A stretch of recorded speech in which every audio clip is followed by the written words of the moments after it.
reading. Meanwhile, next time, tomorrow evening probably, when you're doing this review, you'll get to compare your answers. So question 1, you have a spinner. It's divided into 4 sections, 1, 2, 3, 4. It's spun 5 times. Each time the spinner landed on a composite number. But the only composite number is 4, right? So it landed on 4 5 times. You're going to spin again, right? You're about to spin for the 6th time, right? So this is your 6th spin. And you want to calculate what the probability of a prime number is going to be on the next row. So before you spin, you want to calculate the probability of a prime number. So the prime numbers are 2 and 3. Now, the prior events have nothing to do with this following row, right? Because it's an independent event, right? Nothing got changed. You didn't get the composited number, and you put it in your pocket, and now there's more prime numbers you replaced. There's nothing. So it's independent, right? Because one spin row has nothing to do with the next row. So on the 6th spin, you're about to spin, and you want to find out what the probability of getting a prime number. Well, the only prime numbers are 2 and 3, so the probability of getting a prime number is 2 out of 4, or a half. You will simplify. Please make sure you simplify all your answers. A bag has 4 yellow, 2 blue, 5 red. Just off the bat, I'm going to add them. 4 and 2, 6 plus 5, so I'll have 11 total. What's the probability of randomly selecting a yellow followed by another yellow marble without replacement? So once you take a yellow marble out, you don't put it back. So it's P of yellow. Let me write this a little better. So 11 total, right? There's 11 marbles, 4, 2, 6, yeah. And you want the probability of yellow and another yellow. And that's key because yellow means multiply, right? So the probability of getting yellow on the first try is 4 out of 11. So you take the yellow. It says not replacement, so you take the yellow, put it here in the corner, put it in your pocket, right? Put it away. You go back to the bag, and you want to get another yellow. Well, because you put one away, there's no 4 yellows anymore. There are 3 yellows. And because you put one away, there's no 11 anymore. There's 10. And you multiply and simplify. So 2, 5. So your probability is 6 out of 55. So you have a 6 out of 55 chance, right? Less than 10% chance of accomplishing this. Okay. So again, be very careful with the word without replacement. Another bag has 6 pink, 3 black, 4 white. So there's a total of 13 marbles. What's the probability of selecting a pink followed by black marble and a black marble with replacement? So this time around, with replacement means you take one out and you put it back before your second event. So in the first try, and again, and means multiply. What's the probability of getting a pink? Well, the probability of getting a pink is 6 out of 13. Okay, you take a pink. Let's say you happen to take a pink. You look at it. You put it back in the bag. When you go for your second event, you want to take what do you want to take? A black marble. So how many black marbles are there? There's 3. And there's still a total of 13 because all the marbles are present. There's nothing to simplify here. So this is just 18 over 169. Okay, so again, with replacement, without replacement is number 2 and 3. 4, the table below shows the results of picking a marble from a bag with replacement. So every time, right, there were red, blue, green, and yellow marbles in the bag. So red, you were able to pick 12 times. Blue, you were able to pick 10 times. Green was 15, yellow 13. Let's add this up first, right? So that's 2, 5, 7, 10. So if I add this, carry the 1. So you did this 50 times. You did this experiment 50 times. So there was a bag full of red, blue, green, and yellow marbles, and you selected one, right? And you put it back, and then you selected another one, put it back, selected another one, put it back. So you did this 50 times. The red came this many, etc. Based on the experiment, so now we're talking experimental probability. Experimental probability. Based on this experiment, which means you're going to use the results of the experiment. What's the probability of picking a green marble on the next turn? So experimental probability, and you want the probability of green. So based on the experiment. So you did the experiment 50 times, and in your experiment, the green came out 15 times. So based on the experiment, probability of getting out green would be divided by 5, 3 out of 10, or 30% chance. So you had, based on what you just did, a 30% chance, right? So if you're using the results of the experiment to predict, right, to calculate the probability of your next selection, which is green, would be 3 out of 10. Okay. Well, plus the fact that in this particular case, we don't know how many red, blues, or greens are in the marble anywhere, are in the bag marble. We don't know how many red, blue, green, or yellow marbles are in the bag anyway. So you have to use the experiment. Okay. What's the probability of picking a number greater than 5 on a die? Well, the probability of getting a die has 6 numbers, right? Standard number cube, 3, 4, 5, and 6. The probability of picking a 5, well, there's out of the 6 faces, one of them is a 5, so it can land on 5. So you have a 1 chance of that dice facing up and having the 5 on top out of 6. So this would be unlikely. Okay. Drinks sales for an afternoon at the school carnival were recorded. What is the experimental probability that the next drink is a small cocoa? Well, we're going to have to, unfortunately, add this, right? So there were, you have a calculator at your disposal, so we can add total number of sodas sold, including small and large, is 77 plus 68 plus 98 plus 45 plus 60 plus 52. There were a total of 400 drinks sold. 400 total. So we want the probability that the next one is small cocoa, chocolate drink. Well, the probability that the next one is a small cocoa would be 60, right, out of 400. And you, again, can simplify. So this would be divided by 2 is 3 divided by 2, 3 out of 20. The probability that the next drink order will be a small cocoa is 3 out of 20. So there's a 15% chance of that happening. Okay.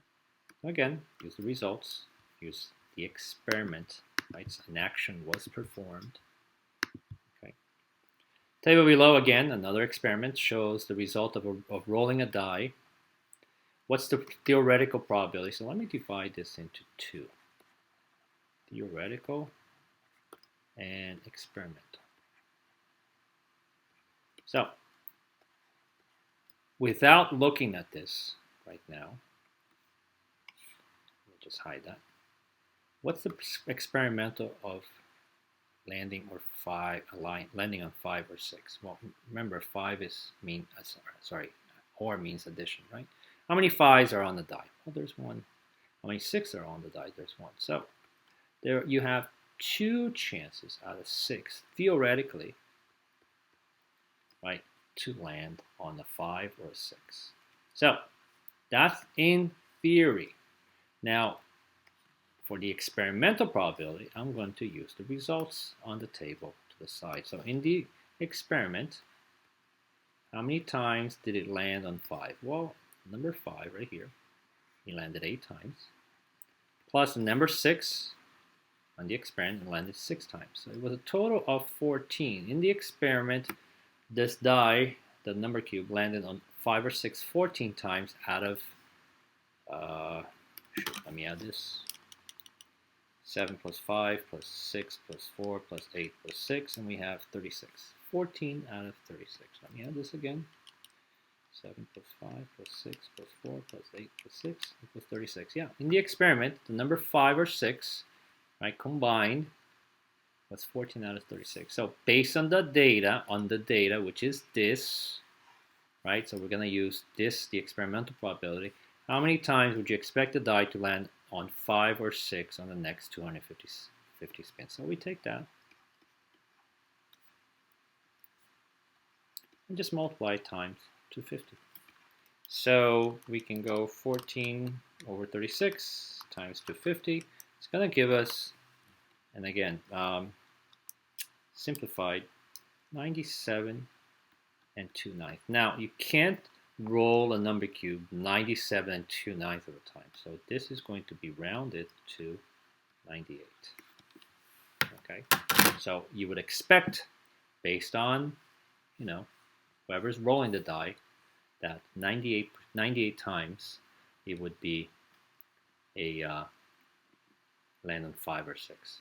Well, theoretically, okay, I'm going to add to this, theoretically, 1/3 times 250. So let's say there was no experiment and this was not available, and I just simply ask, hey, just what's the probability of landing on 5 or 6? Well, first of all, the probability of landing on 5 or 6 is 1/3. So how many would we expect based on that, right? Based on those facts that we look at, the facts that we know by looking at the die. So again, 1/3, 1/3 times 250 equals 83 and 1/3, which obviously will round to 84. So theoretically, before we did any experiment, we would expect 84. How does that match up with the experimental probability? Well, in the experiment, it came out 98 times. Well, sorry, in the experiment, using the experimental probability, we would expect 98. Okay. Clear. 8, a restaurant offers a lunch special for $9.99. You can pick one item from each category. How many different meals are possible for in the soup category?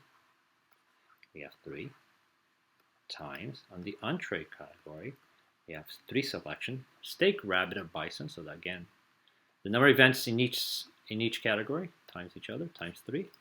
And for drink, we have soda, coffee, and juice. And for drinks, we have soda, coffee. So that's, again, another 3. So 3 times 3 times 3, 27. There's 27 different combinations we can make. Oh my God. Using the fundamental counting principle, how many different meals are possible? We just did that. Create a tree diagram. Ugh. Okay, so you can abbreviate, guys. Okay, you can really abbreviate. So here's I'm gonna go cabbage. I'm gonna write CR for carrots and mushroom. All right, change color. So for each one, we need 3. 3 coming out of each one. All right, so it's gonna get a little ugly. We can have steak, rabbit, or bison. Steak, rabbit, or bison. Steak, rabbit, or bison. And then our last category is drinks. And for each of these, we need another 3. It's taken out, right? So we have soda, coffee, and juice. Soda, coffee, and juice. You know what? I'm going to take this. And I'm going to put it on the other screen. Make it bigger. Okay. It's a little bit of a pain in the butt, but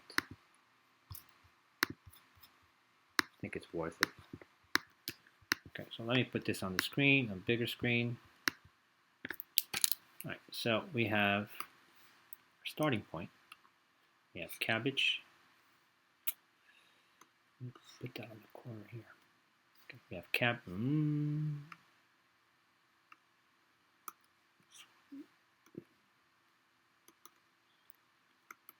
we had cabbage, carrots, and mushrooms.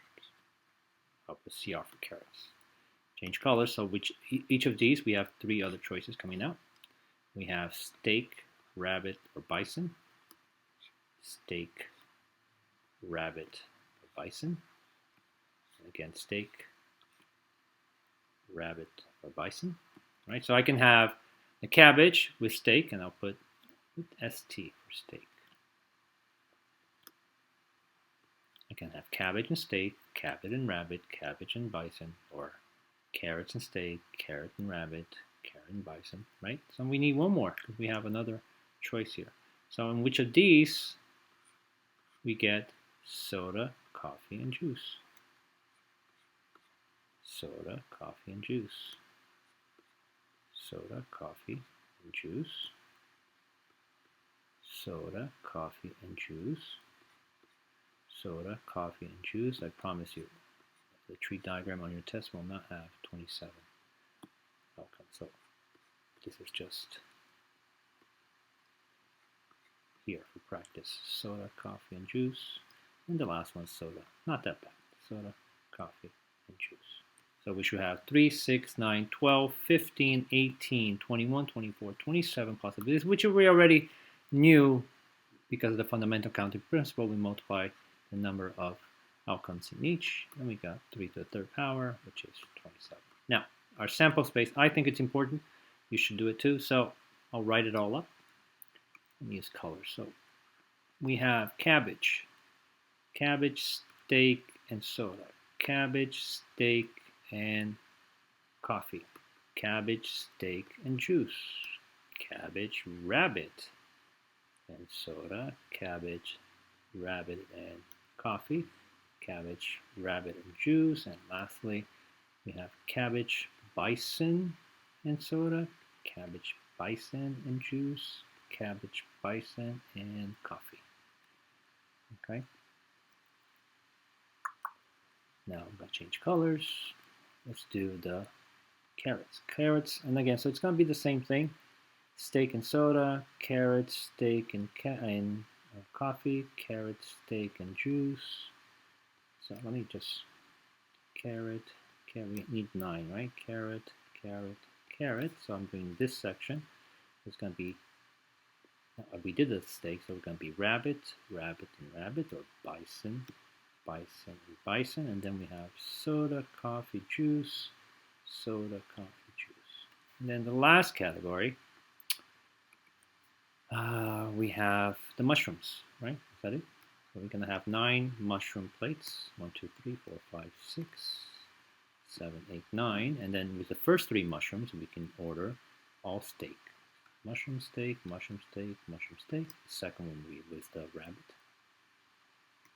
And the last 3 is going to be with the bison. And each of them, soda, coffee, juice, soda, coffee, juice, soda, coffee, juice. All right, what's the probability that I select one of these and that a meal that's selected at random that has coffee? So how many of these? So we know it's, but which one? Probability that one of these meals have coffee if you were to pick them blindly. Well, let me see if I can highlight anything that has coffee. This one has coffee. This one has coffee. This one has coffee. 1, 2, 3. 1, 2, 3. So coffee, juice, soda, juice. Okay. This has coffee. This has coffee. This has coffee. This has coffee. This has coffee. This has coffee. So, 1, 2, 3, 9 out of 27, or you can write 1/3. Last one. What's the probability that a meal does not have carrots or steak? No carrots or steak. So what's the probability that I pick one of these, one of 27 meals, and it has no carrots and or steak? So total is 27. So I'm gonna highlight in green everything that doesn't have a carrot or steak. So this doesn't have a carrot or steak because that's cabbage and this is coffee.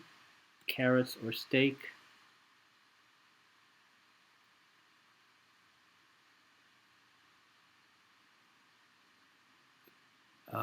Hang on a second. That has a steak. Oh, sorry. These have steak, so I don't want them. These 3 have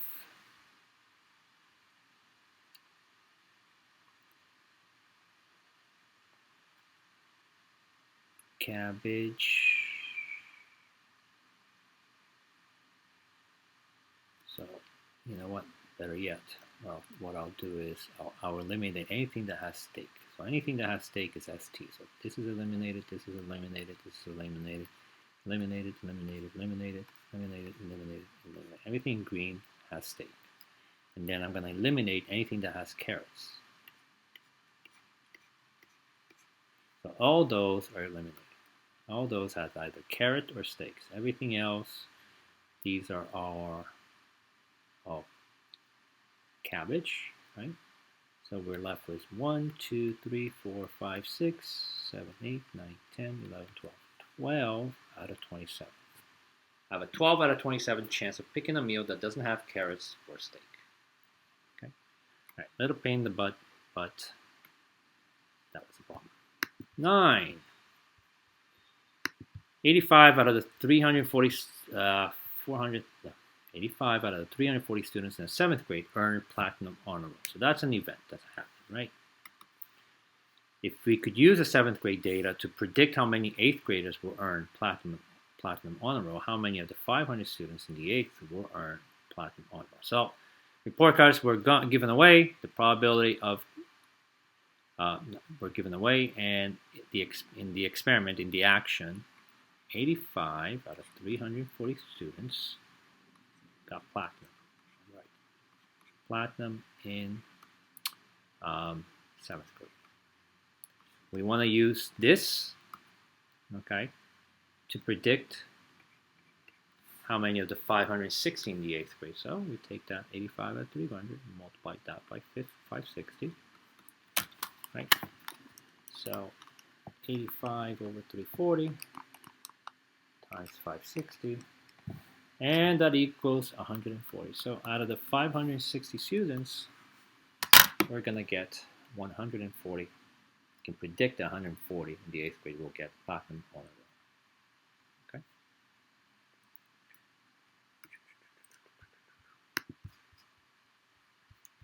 Ten. Already 10? No.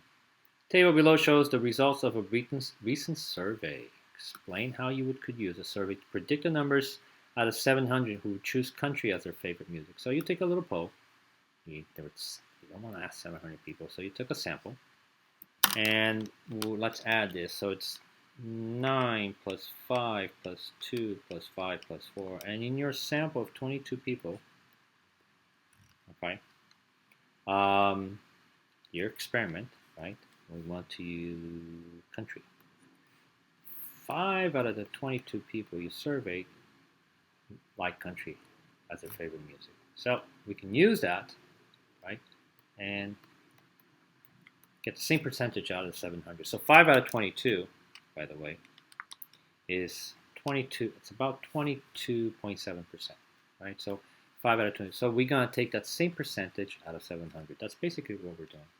So 5 over 22, and you got multiply that by 700, and we get, well, we're going to get 159 and 1 over 11 students. We can't have 159 students and 1/11 of the next one, so this will round up to 160. Okay.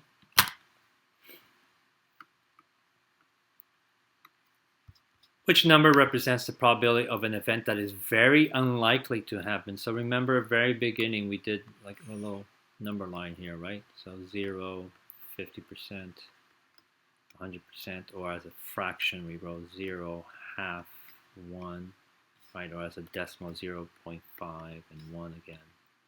So this is your impossible. This section here, this area here is your unlikely. This is, the middle one was called as likely as not. This, right, between 50 and 100 was likely.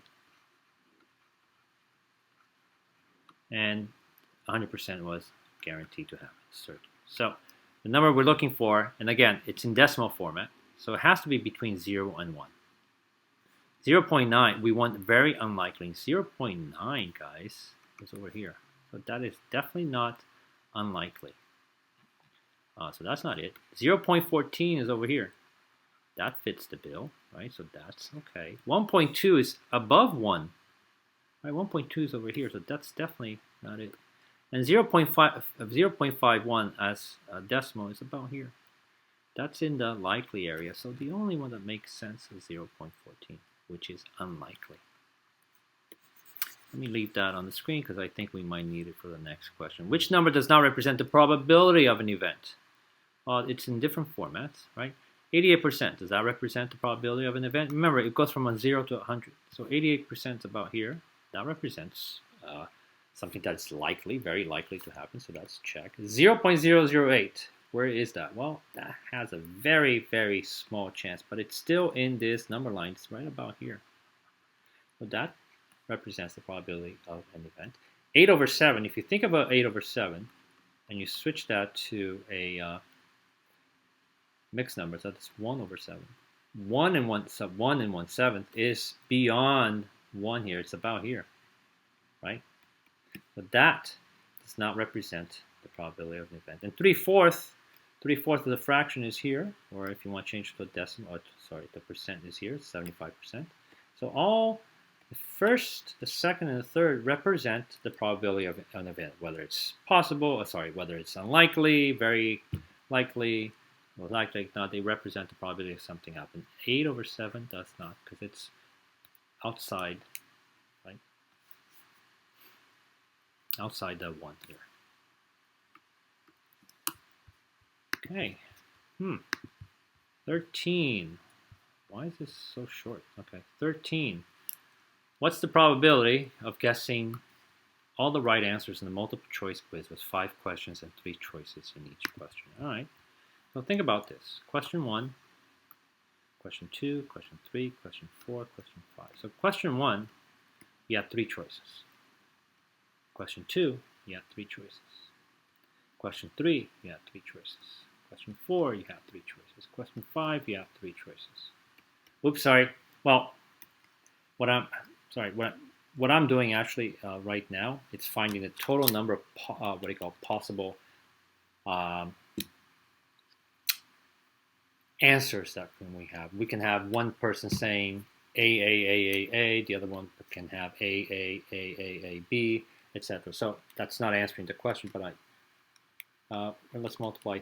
Let's get 3 to the 5th, which is 240. There's 243 ways of answering that question, but that doesn't answer that question. The question says, what's the probability of guessing right? Well, for question 1, the chance of you answering or getting the right answer is 1 out of 3. Agreed? Question 2, what's the probability of you getting the right answer? Well, 1 out of 3. Question 3, 1 out of 3. Question 4, 1 out of 3. In question 5, you have a 1/3 chance of getting the right choice. So now the probability, it's 1 out of 243, right? So 243 is the total number of different answer sheets that I can get, all 243 being a little bit different than each other. And only one of them has all the right answers. So you have a 1 out of 243 of getting the right answers. Right, not a great chance here. A dime is tossed, a die is rolled, the letter of the alphabet is picked. How many different outcomes are possible? Okay. So if you throw a dime in the air, there's only 2 outcomes, heads or tail. There's 2 choices. A die is rolled, number cube is rolled, there's 6 different outcomes. And then the letter from the alphabet is picked.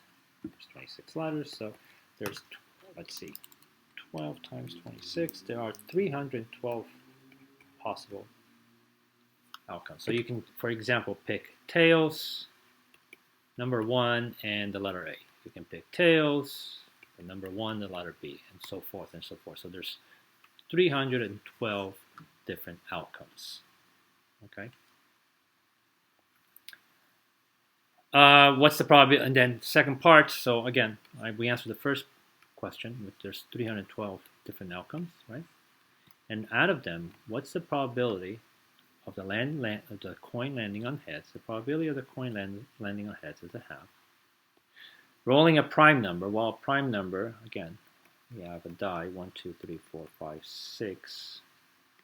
The prime numbers are 2, 3, and 5, so you have a 3 out of 6 chance of getting a prime number. And then picking a vowel, there's 5 vowels out of 26, and that's what you're going to multiply. Okay, so we get a half, 1 over 2, times half again, because 3 over 6 is a half, times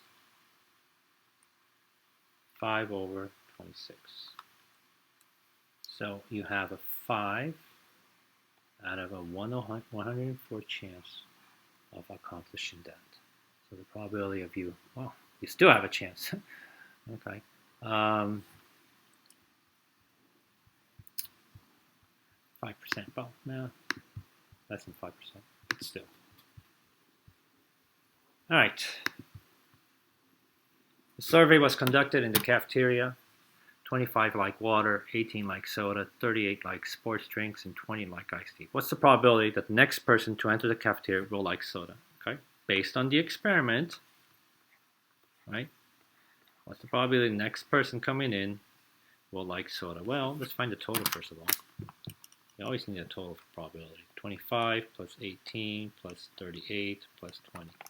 Enter, we get 101. So the total was 101 people were surveyed. So soda, it was 18 out of 101. So the probability the next person surveyed will say I like soda will be 18 out of 101. And okay, that's that. Based on those results, how many of the next 300 people that will come to the cafeteria next year will like the sports drink? Well, based on this, sports drinks was, so again, let me write that here. Probability of somebody liking sports drinks, according to the experiment, was 38 out of 101. We're going to take that and multiply it by 300.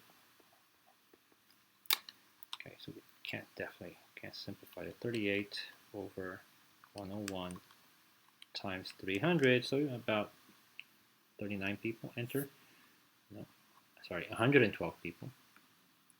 112, actually it's 112, 88 over 101, and like I said, we can't have 112 students and 88 over 101 of the next student, so this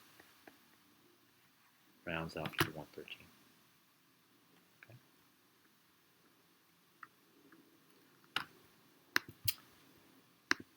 Okay, the main office asked Mrs. Calvo to send 4 students who help carry science books to their respective classrooms. There are 33 students in the classroom. How many different groups of 4 can Mrs. Calvo send down? So she has 33. Everybody raises their hand because everybody wants to get out of class. How many different groups of 4 can we send downstairs? Can she send downstairs? This is a combination because the order doesn't matter, right? So we have 33C4. So remember, shortcut, 33 times 32 times 31 times 30 over 4 times 3 times 2 times 1. That's what we're going to do. Let me simplify anything. Oh my god. 4 and 2 is 8, right? 8 and 32 becomes 4, and 3 and 30 can become 10. So that's as far as I can simplify. So it's 33 times 4 times 31 times 33 times 4 times 31 times 10. Wow. 40,920 groups of 4 that she can send downstairs. That's quite a lot. License plates in Texas are made of 4 digits and 2 letters. I made that up. 1, 2, 3, 4. These 3 digits. And then the next 2 are letters. Okay. If repetitions are allowed, how many different license plates can be made? Well, we have digits from 0 to 9, so I have 10 choices here, 10 choices here, 10 choices here, 10 choices here. Because I can have 0, 0, 0, 0, right? And the last 2 can be letters, and they can be repeaters, so it's times 26, times 26. Ring a bell this. Didn't we do this in our quiz? 26 times 10,000. 676, no, 1, 2, 3, 4. 1, 2, 3, 4, I apologize. 6,760,000 different license plates can be created. Now, if repetitions are not allowed and only odd digits and consonants can be used, how many different license plates are there? Well, so again, 1, 2, 3, 4, these are digits. And these are going to be only the vowels, 2 letters. No repetition. So we can only use what? Odd digits. So 1, 3, 5, 7, 9. And over here for the vowels, we can use I, A, E, I, O, U. So here, for the first digit, I have a choice of 5. If I use 1, for the second spot, I can only choose from 4. In the third spot, I can only choose from 3. And the last spot, I can only choose from 2. Vowels, For the first spot, I have a choice of 5. If I use 1, for the next spot, I'll have a choice of 4. Okay.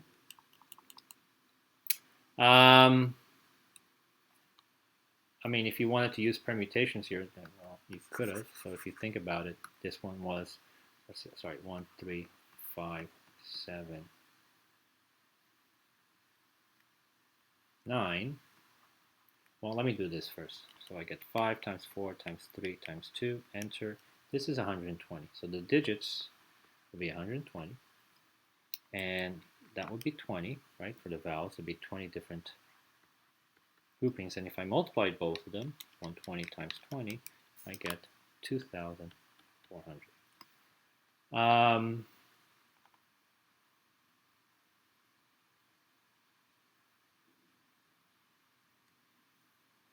Now in this case, if we did, let's see, 1, 2, 3, 4, 5, we have 5 numbers, chosen 4 at a time. So if you did permutations, you would go 5 factorial,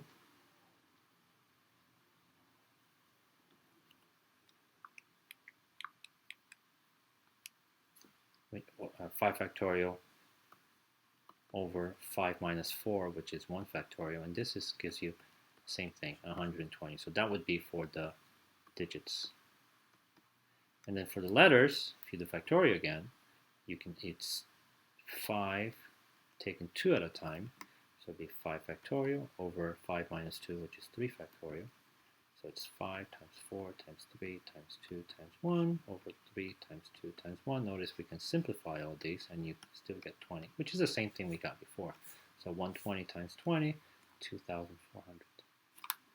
Right, so that's a number of different license plates that can be made. So I'll say it again.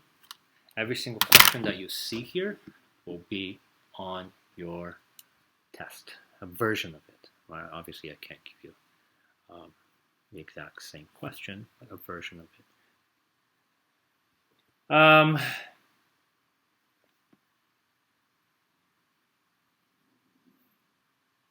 18. In how many ways can you choose a president, secretary, and treasurer for a club from 12 candidates if each candidate is eligible for each position, but no candidate can hold 2 positions? So basically, if you're president, that's all that you can be. You can't be president, secretary, and treasurer at the same time. So order does matter, right? Right. So it'd be 12p, and how many positions we have? We have 3. Right. So we're gonna go 12. 12 factorial over 12 minus 3, which is, what is that? 9 factorial. Okay, notice that we're going to do a lot of simplifying. So this is 12 times 11 times 10 times 9 times 8 times 7 times 6 times 5 times 4 times 3 times 2 times 1 over 9 factorial, which is 9, 8, 7, 6, 5, 4, 3, 2, 1. All that goes away. Right, and we're left with these 3. So 12 times 11 times 10, and it's 1,320. 1,320 different ways you can choose a president, a secretary, and a treasurer from 12 candidates. 19. The first row in the auditorium has 7 seats. In how many ways can 10 people be seated? Well, order does matter, right? Because you have 7, 2, 3, 4, 5, 6, 7, right? Order does matter. Some people want to be in the middle, some people want to be in the first position, whatever not. So this is also permutation. So in this case, we have 10p7.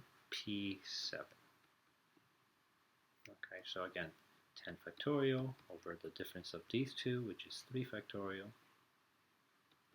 All right, so 10, 9, 8, 7, 6, 5, 4, 3, 2, 1 over 3, 2, 1. That simplifies with this, and you're left with 10, 1, 2, 3, 4, 5, 6, 7. So 10 times 9 times 8 times 7 times 6 times 5 times 4. It's going to give us 604,800. Okay. And then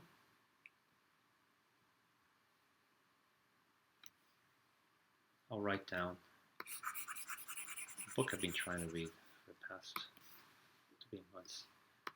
Empire of the Summer Moon. Summer. Summer.